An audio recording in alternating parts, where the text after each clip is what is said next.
할렐루야. 2월 23일 오늘은 출애굽기 6장, 누가복음 9장, 욥기 23장, 고린도전서 10장에 대해서 나누도록 하겠습니다.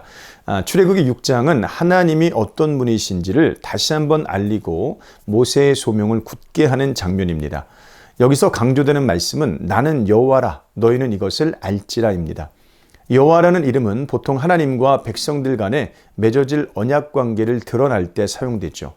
하나님을 여호와로 안다는 것은 너희를 내 백성으로 삼고 나는 너희의 하나님이 될 것을 말합니다. 하나님은 장기판에 말을 놓듯이 세상을 다스리는 분이 아닙니다.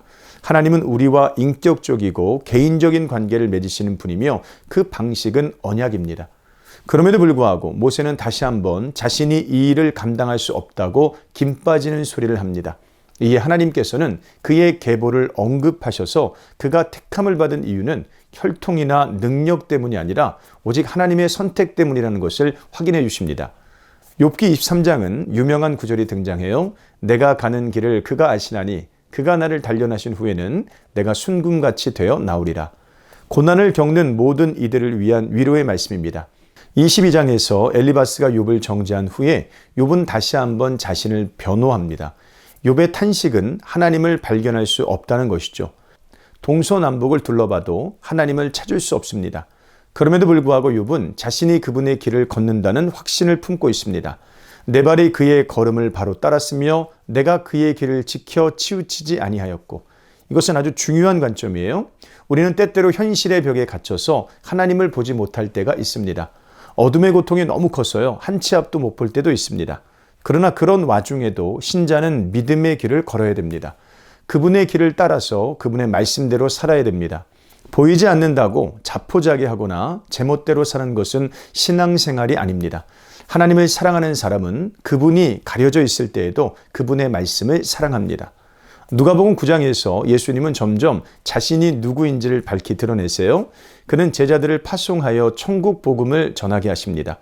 오병이어를 통해 5천 명을 먹이시기도 하고요. 변화산에서 영광스러운 모습으로 변형되시기도 하고 귀신 들린 아이를 낫게 하시기도 합니다.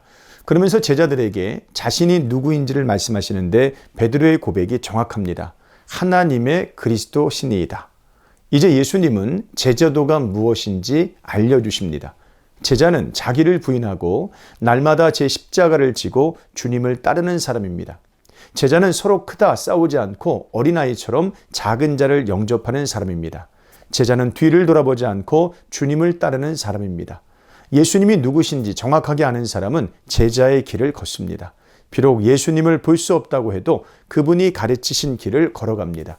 고린도전서 10장은 조금 더 구체적으로 제자의 길을 보여줍니다. 핵심은 이것입니다. 그런즉 너희가 먹든지 마시든지 무엇을 하든지 다 하나님의 영광을 위하여 하라.